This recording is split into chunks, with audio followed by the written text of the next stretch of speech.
Well, 2.5 years ago, it was the most unlikely and most unexpected alliance. Uddhav Thackeray of the Shiv Sena broke up with the BJP and formed a government with the Congress and the NCP.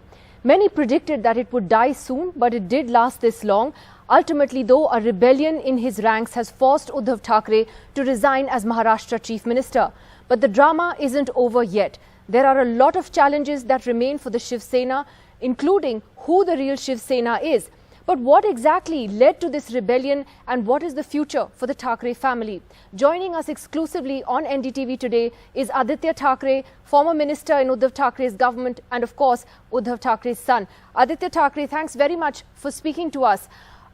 How did we reach this point, Aaditya Thackeray? How do you think you came to this point where your father faced the kind of rebellion that he did?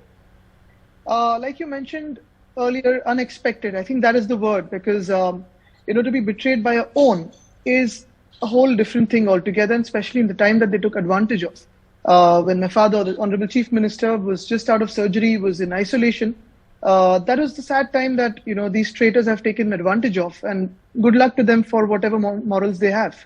So you're saying that this came as a complete shock to you when this news started breaking 10, 12 days ago? We had a certain idea. We had a certain idea of a couple of people's ambitions and what they wanted to be. And they were also offered those posts whenever, exactly a month before this whole drama started.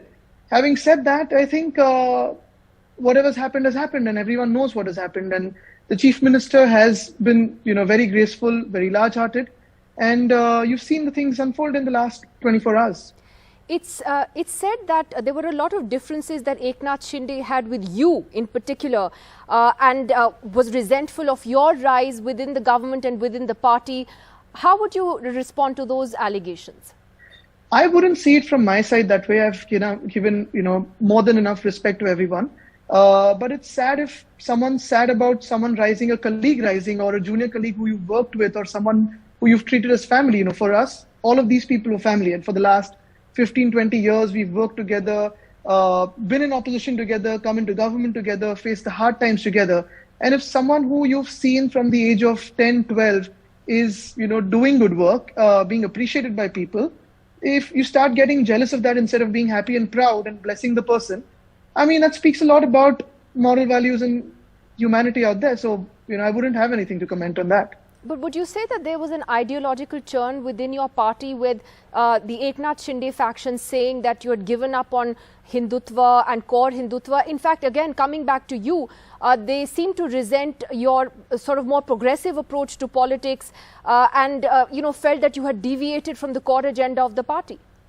If you see, to be honest, in the last 2.5 years of work, never have I ever spoken or criticized, anyone in the last 2.5 years. There's not an iota of politics that we've actually played. I think the real disadvantage we had is we may not be seen as the hardcore politicians, and probably good people do not have a place in politics in our country today. But having said that, if, going to Davos and getting about 50,000 crores for the state is wrong, maybe we were wrong. If going to COP26 and speaking about the climate agenda and trying to push the climate agenda, sustainable development, trying to bring younger people, women, people who have more perspectives than just one into the mainstream. If that is a problem, maybe that is a bigger problem. But I guess that's not something we're, here to accept. We're here to listen to more perspectives, have a Maharashtra that was peaceful in the last 2.5 years, not have communal tensions flare up. And yet we were the party that went to Ayodhya after the swearing in was done. The Chief Minister has been there twice after being sworn in. I've gone there. I think the perspective of what they perceive Hindutva to be is way different from what, Hindu Samad Balasaheb Thackeray thought it to be, or the party president thinks it to be, or the larger people in Maharashtra. Can you tell me what that difference is? It's interesting that you say that. You're saying you're not giving up on Hindutva, but at the same time, all these other issues, whether it's about the environment, investment, that's not a contradiction to Hindutva, or even aligning with the Congress or the NCP. Exactly. So, I do not think it's even imperative right now to, answer whatever allegations they're making, because people know it is a joke. People know they have no other reason than to just have their own higher ambitions and monstrous ambitions. So, I think even responding to the allegations or such, things that they're saying would be a joke for us. But, they claim that they were very uncomfortable with this whole alliance from the beginning with the Congress and the NCP. Did they say anything to you, any of these guys today who have now rebelled against the Chief Minister? Did they ever make their displeasure publicly known to you and your father? To be very honest, in the past 2.5 years, if you see, whenever the Chief Minister has been praised, he has said that be it the COVID work, be it the infrastructure work, be it the importance Mumbai got for the first time in the history of, whatever years that we've had, the credit was always shared by the Chief Minister with every colleague of his. The person who has these ambitions and called off started with the rebellion, he was given a department which no Chief Minister has parted with in the last 33 years. More importantly, if at all there were differences, you could have just come home and spoken. Most importantly in this is differences will always be there in any political alliance. You have seen enough differences in the alliance in the past 5 years when we had an NDA government here. You have differences at every level, horizontally and vertically in politics. It is always about competition. And if at all there are differences, what mature people do, what individuals do, is sit down and sort it out. But in terms of the funds that were given to all the MLAs for the constituency works or department-wise, I think all of us as ministers and as three parties, we've released a paper on how much everyone is given. And especially for the 2-term, 3-term MLAs, I think they've got a historic number of funds in all the constituencies, in all ministries. But there are also allegations that are being made that your father was not accessible as Chief Minister to party leaders, to party MLAs, to allies, that he was very aloof. He surrounded himself with a small bunch of loyalists and was essentially incommunicado. How would you respond to that? So one part is true that, and it is unfortunate, but he underwent 2 surgeries in the month of November. And for that, he had to be isolated for a month and a half, and which is a sad thing because it is this time exactly and this reason exactly that these, little rebellion leaders have taken and brainwashed some of our MLAs who've, been taken away with them. The other side, of course, the letters that, sort of came across that there's coterie politics and this and that.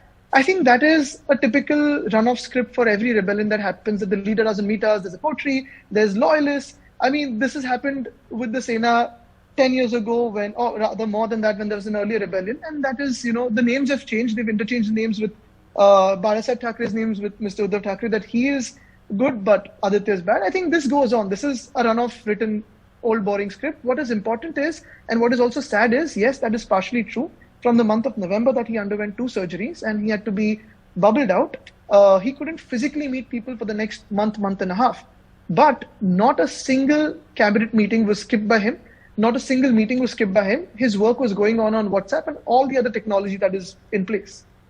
There were also reports that Sharad Pawar had warned him 3 or 4 months ago, or actually 5 months ago to be precise, that there was a rebellion brewing within the party and a serious rebellion, and that he didn't take it seriously. I think what is very important is Mr. Pawar or Mrs. Gandhi, Congress, the NCP, all the leaders stuck with us in these tough times. We all knew that there were certain rising ambitions and we had also spoken it out. On 20th May, Mr. Uddhav Thackeray had invited one of these leaders and had asked him if he wants to be Chief Minister. And obviously there was a lot of drama after that, and then 1 month later they had to break away. But I think what is important is what has happened, and I think it's up to the morals of the people who've broken away from a man who stood out as a statesman. It's interesting that you repeated that Sharad Pawar and Sonia Gandhi have stood by you and your father in these times. Are you saying that you will continue, at least your faction of the Shiv Sena will continue to be in alliance with the Congress and the NCP? No, there's nothing about factions. It's about what the Shiv Sena is. Shiv Sena holds together with a strong bond of family and trust. Today also we had the Congress leaders calling on us and committing fully that in these tough times where we've been betrayed by our own, they will stand with us. And you will stand with them? We are standing for a country that is facing a danger to democracy and a danger to the Constitution of India. Are you saying therefore that for you and your father to ever ally with the BJP, that's ruled out, or never say never in politics? The point is right now they are having an alliance, an unholy alliance with some people who've betrayed us. And, they're probably on their way to, form a government. Good luck to them. Aditya Thackeray, though, what about the colleagues who have left you? As you say, you see it clearly as a very sort of, as a betrayal, as you put it. But is there a door open with them to talk to them, to find a way to repair that relationship? And I'm asking because otherwise you're facing a tough political battle on your hands as to who really is the Shiv Sena now. Tough political battle, or more so for me, I think, like I said the other day, more than the floor test, it is the morality test that these people have to undergo. Look into our eyes, or look into the mirror, into your own eyes, and say, what less did we give you? But more than that, I think going ahead, we've always said this, that there has been a smaller group who have rebelled for their monstrous ambitions, and there's another group who have been taken away and brainwashed in multiple ways, and some of them have literally been forced away. Now, this is what we hear, some of them, whatever, in terms of every possible allegation that we've heard, and we've seen on NDTV itself of how they were whisked away from Surat to Guwahati with 2 or 3 policemen catching them by their arms and necks and, taking them away. Now, having said that, we've always said that this has always been a family. This has always been a family.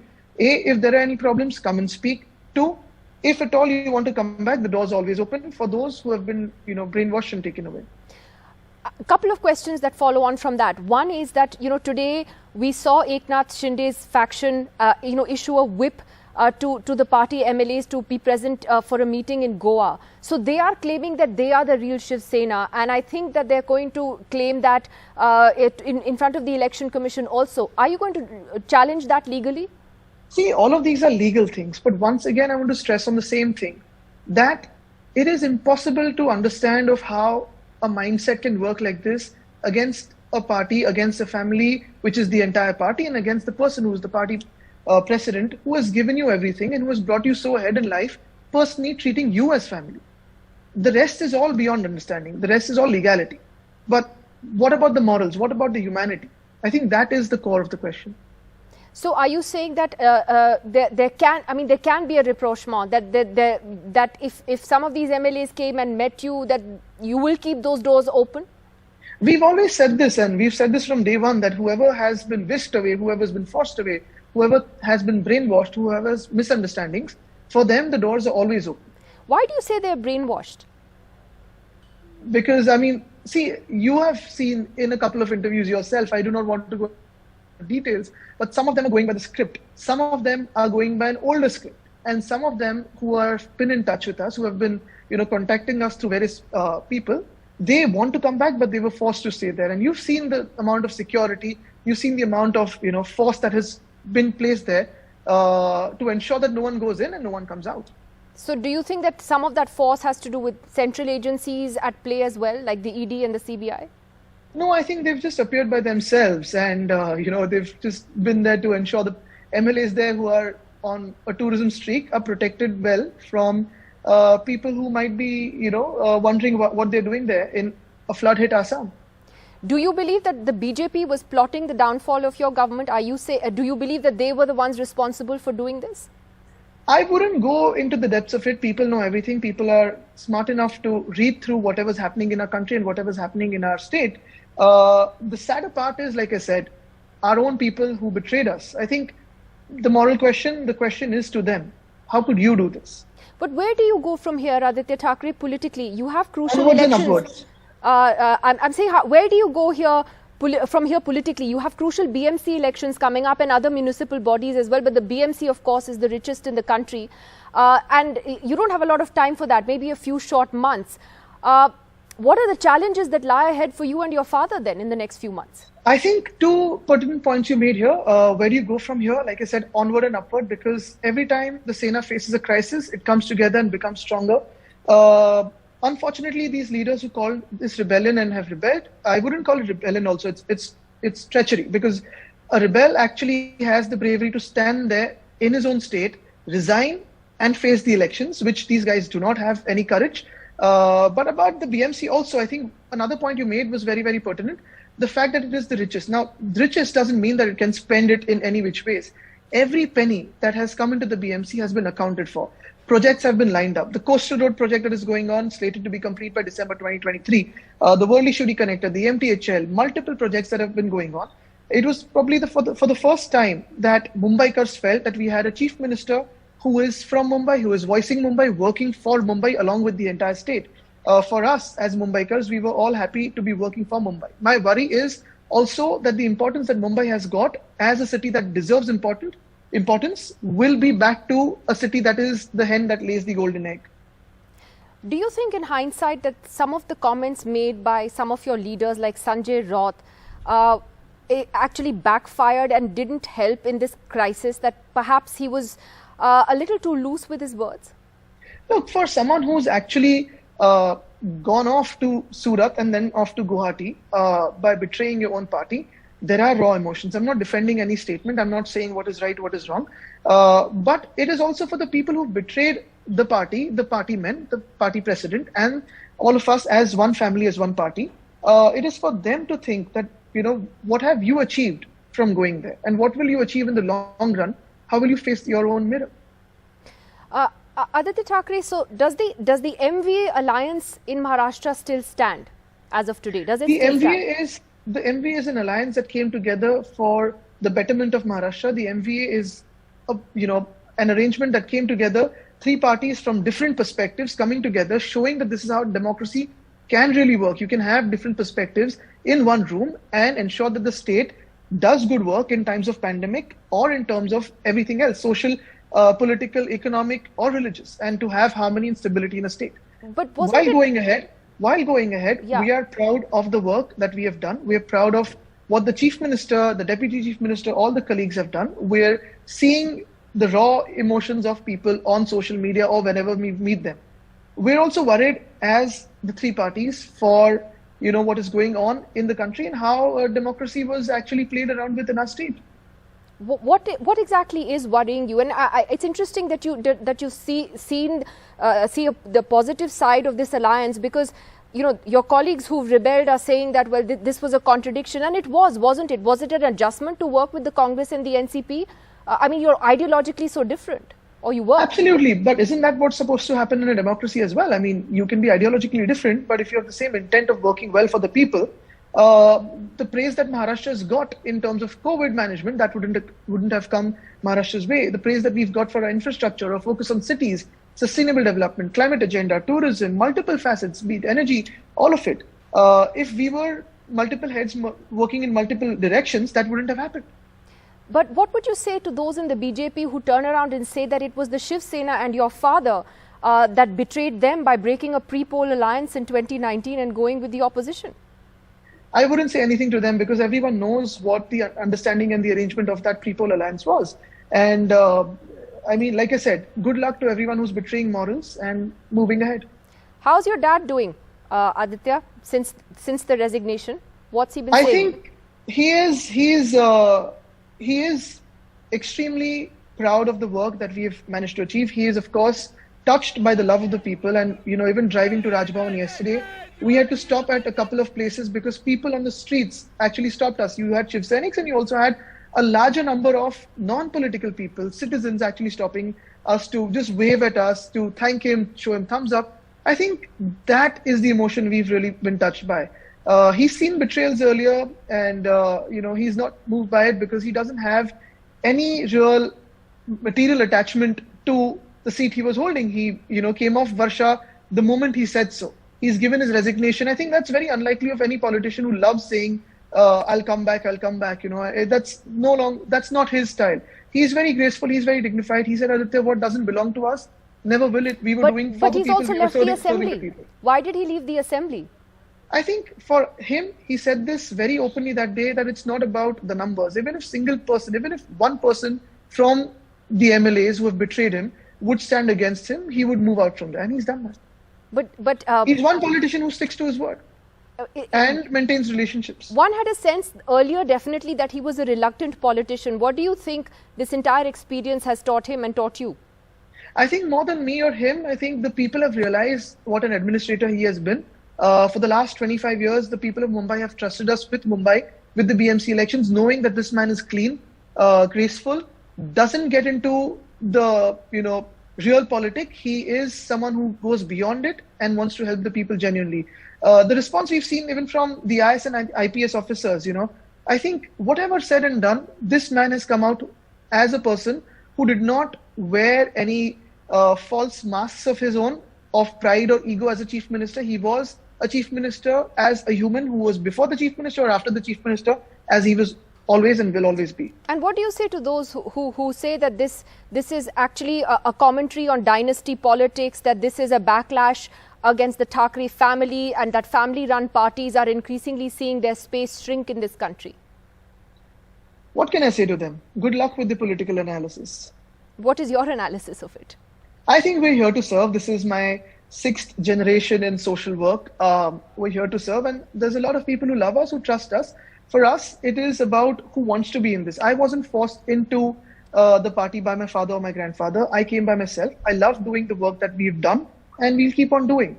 Just that, what my grandfather and his father always, they've always said this in our family, that power and money keep coming, keep going, and keep coming again. It can always come back, go and, come back again.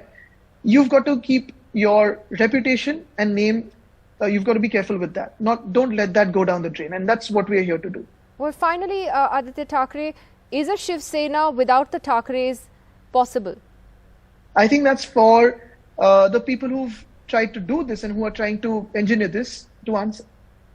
Well, they've been careful not to attack you or your father personally. At least your father is not being personally attacked. It's not yet in the script. It's not yet in the script. So it's, but nothing's expected or unexpected anymore.